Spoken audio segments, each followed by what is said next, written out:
My name is Kurt Lieberman and I'm the owner of Tall River Arms. Really appreciate taking a little bit of time and learning with the TRA team.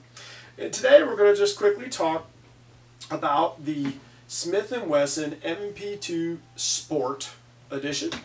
And what I have here is 3 different models. These are all the same guns, just different platforms. We'll talk about them here in a minute. You know, this is kind of the basic level, right? The Smith & Wesson Sport 2. It has no frills, right? And so that's the thing, right? So when you look at this is definitely a budget AR. You are looking at an entry point of about $500, which is the basic one I showed you, up to around $650, $675, depending on which model you get. I think our highest priced one here today is $609. Let me just double check that. Yeah, $609. So we're in the $509 to $609 phase. It really is what I like to call a mid-level AR at a very low-end price. And we can talk about that. So basically, it's a no-frills kind of thing, right? There's nothing to get excited about. You're not gonna find a lot of people who are gonna be at the rage. Oh, where'd you get that? What is that? How can I do what? Right? You're just not gonna get a lot of that. And when you take it out of the box, it's not very exciting. Other than maybe, hey, I just got my first AR. I got this AR. I'm gonna build. I can't wait. Otherwise, when you open up the box, you're gonna get a black rifle. You're gonna get a one Magpul 30-round magazine and some paperwork, right? One thing I will say though, here in the recent developments with this is that Smith & Wesson recently purchased Crimson Trace, so that has added some new features to this kind of otherwise boring gun, if you really get down to it. So now, for the $609 price, you can get this Crimson Trace red dot, which has a green or red reticle. I really do like this red dot. It holds 0. It'll take some abuse. And overall, it's not a bad red dot, right? It's not a Trijicon.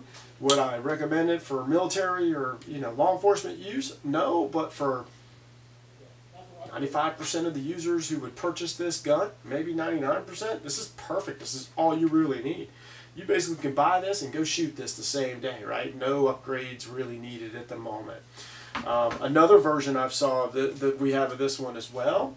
This one has a Smith & Wesson M&P handguard on it, which actually has a light, right? So that's a metal handguard. It's a really nice handguard, actually well built. This one is even a little bit. It's got a Mo or a Magpul handrail right here versus the kind of standard rails that you see on most of these.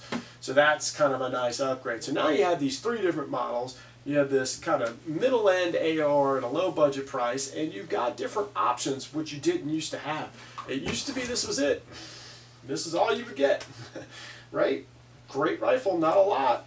Now, they start making them without the front sight post, with the front sight post, all sorts of options there. So that's pretty cool. So they are getting a little bit more flashy, from a little less of a boring gun as it used to be, right? So let me make sure I get these notes. So let's just talk quickly about what is in this thing, right? I talked about how exciting it is. I didn't, trying to pump this thing up, but it really is. It's a great rifle, and there are a lot of things in there I think that are pretty good.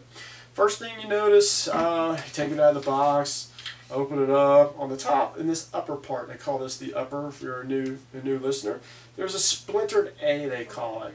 Basically, that just means that this was forged by Anchor Harvey, pretty good sized metal making company, and they forged this upper.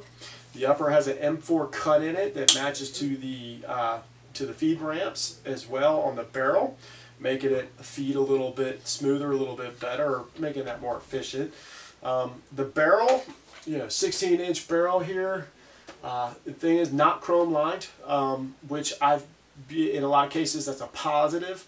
There are discussions around chrome line not being as accurate as say a non-chrome line barrel, so I don't see that as a negative at all. The A2, the ones that have the A2 front sight post here, which is what they call that, the A2 front sight post right there, also comes with a bayonet lug, which is kind of funny. I don't even know if bayonet lugs are even allowed anymore to use a bayonet on a rifle. They might consider that a cruel thing. And then a swivel, right? And that swivel is on the front and the back so that you can put, whatever carrying strap is that you want to carry on it. And then going into the flash hider, it's an A2 flash hider. It's kind of a standard flash hider. This barrel is threaded. So if you decided you want to put a suppressor on it, you can. So far so good, right? All kind of the standard things that you would expect within this AR market. Very solidly well built, very solid and very well built.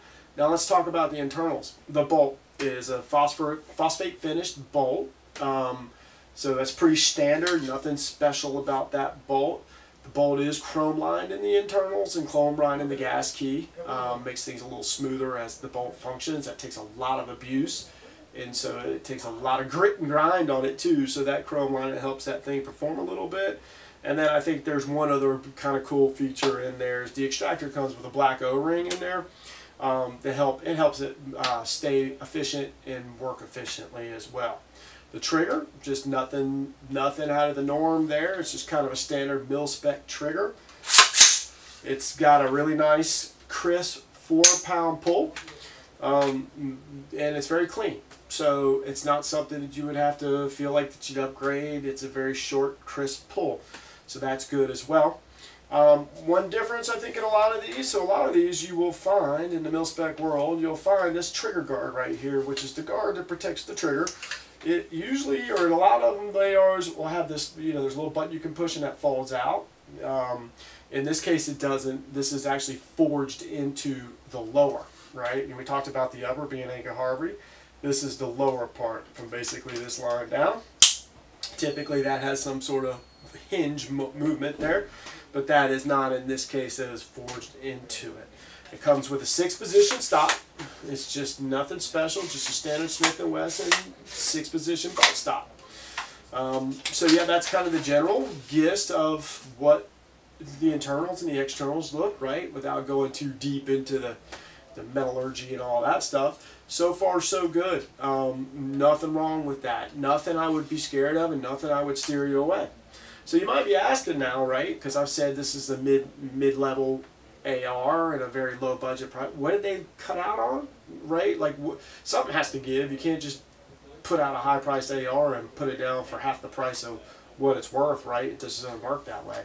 So let's talk about that because I think it's a fair conversation to have. First, you'll say, is the handrails right here. They're not lined, which means there's not a heat liner in there. So what does that mean, right? So a lot of rails will come with a heat guard in there because this barrel will get extremely hot when fired at a very rapid pace for a very long period of time. Now, is that a showstopper? I don't think it is. For most people, and even myself who shoot quite a bit, it really isn't. I've shot these guns without the hand guards, without the lined insert.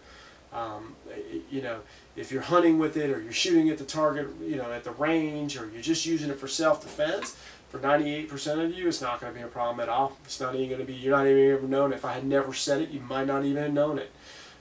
Where it does become a problem is when you decide to mag dump, they call it, or you decide to put a binary trigger in it that allows you to shoot those 30 rounds in that magazine clip out as fast as possible. Then you put another one in and you shoot them out as fast as possible. That's where the problem may come in. That barrel gets really, really hot after 2-3 magazines, continuous fire rate, or faster rate of fire than normal just kind of shooting and blinking. So that's where you made a problem. But hey, you know what? Honestly, that's not even a problem either because there are slews of third-party aftermarket or even Smith & Wesson aftermarket rails that you can put onto this in a very cost-effective way that has heat liners. So if it is a problem, or you think it's going to be a problem, it shouldn't stop you from buying this gun. You just have to weigh the cost of both, right? That's where you get into is, hey, if I buy this AR and I'm going to upgrade these 3 things right away, then this might not be the AR for you, right? Because you're going to say, hey, $600 for this, and then $150 for the rail, and then hey, I want to do the trigger, or $200, or now at not, right? You see where we're going. So that's one thing you have to consider is, are you going to be okay with the setup as it is for a while? Or if you're never going to change it, yeah, perfect, right? But if you say, hey, I'm going to come in, I'm going to change the trigger and the handrail and the buttstock and all that, then it may not be the rifle for you. And then the other one last thing, so I got a little tangent, the other last thing we got there is the hammer is MIMmed for what they call metal injected molding. That's been around for quite some time. Smith & Wesson did it with their revolver hammers. After 1997, they started changing to this MIM. There's a lot of discussion on the web and, you know, with the smarter than me people about does it break? Can it break? It will break. Is it as strong as other forging processes? The reality of it is I don't think it's a problem either. I've shot this a bunch of times. I've owned this gun. I've sold God knows how many of them, and I've never had one come back with a broken hammer. So, but again, if that's going to be a problem for you and you think that the MIM forging is not going to work for you, I wouldn't let that be a deal killer either, because if you just said, hey, I just want to replace that hammer, it's just a hammer, right? If I want to replace that hammer, you literally can replace that hammer probably for $5. You can get a hammer and you can put a new hammer in there and be done with it, right? If you want a different one. You can replace the whole trigger out if you want, but very inexpensively, $5, $10, $15. You may have one later on. You may be able to go to our, we've got them here, so if you came here and said, hey, Kurt, you have a hammer, I want to buy that gun, but I don't want the MIM hammer, I'd probably go grab you one. So I think those are the things, right? I think those are the 3-4 things. Buttstock is well incorporated, right? This is a nice buttstock. You see there's no padding, and it really is pretty straightforward. 6 position. There are a lot of better options than this, but that's another area. So when you look at that, the no-line trigger, the handrails, the bolt carrier, it's not full. Oh, that was the other one that we talked. The bolt carrier. Apologies, went too fast. The bolt carrier is not full auto. This isn't a full auto gun, so that's not a problem. Where they say that it could be an issue is you do gain some weight.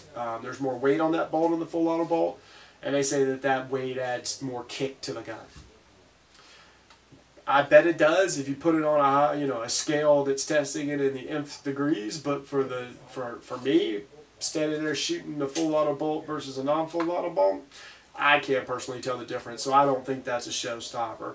But again, if you feel like you need to have a full auto bolt, there's tons of them out there. You can buy them. It's not going to change it's not going to make your gun a full auto gun. It's not going to change how it fires or anything like that. It's just going to give you a bolt that has a lot less metal in it, and maybe we'll take off some of that extra kick. I will say these guns do not kick. If you've never fired an AR before, or you have, then you know these guns really have very, very little kick. The reason why is your bolt is here, your bullet sits here, you fire that bullet, it sends gas down this barrel, which then comes through this tube, and then it takes this bolt and knocks it back into this buffer tube, which has a very long spring and a buffer weight. It absorbs that bolt coming back and pushes it forward, which then seats the bullet. And so there is no kick, very little kick. I love shooting this gun. You can shoot it all day long. Kids can shoot it. People that are scared of high power or powerful guns and things like that. So at the end of the day, when you're talking about a price range between $500 and $615 or whatever that is, you can get red dots and hand grips and different handrails, and you got options. This really is a winner in my book, right? Like it's budget AR, could be your first AR, could be the AR. Hey, I've got a limited amount of budget now. I want to build this gun out later. I need to start somewhere. This is a perfect starter gun to do that build out. Or also in the terms of ARs and the affordability of them, I just want what they call a truck gun, right? I want an AR that I can go hunting with. I want an AR that I can go running in the woods with. I got an AR that I'm going to go camping with. It's going to get wet. It's going to get dirty. I don't want to take out my $1,800 Daniel Defense or whatever. This is the perfect gun for that. So that said, I think this is a winner. This is a great gun. We do sell these at Tar River Arms. In the post, I did send a link. I do have a link in the bottom of the post that also includes a web address to Smith & Wesson. It can give you more details and greater details than I just provided. But at the end of the day, I think it's a winner. I think it's definitely, if you're in that low budget AR market, this is the one I would go with. This is one of the ones I would go with. It's probably better to say it. And maybe next week we'll do something around Ruger, like the Ruger MPRs or the Ruger AR-56. There's so many other kind of budget ARs that we like that sit in this realm. But I don't think anybody's ever got fired for buying a Smith & Wesson. So that's how I'll close this out. Thank you for your time. I really appreciate it. Please, if you like this review, please make some comments. If you want some other topics, please make some comments. Send us an email to sales@traguns.com. You can call us at 919-263-1110. And I hope you have a great day, great evening, great morning, depending on where you are. Thank you for watching, and we'll talk to you soon.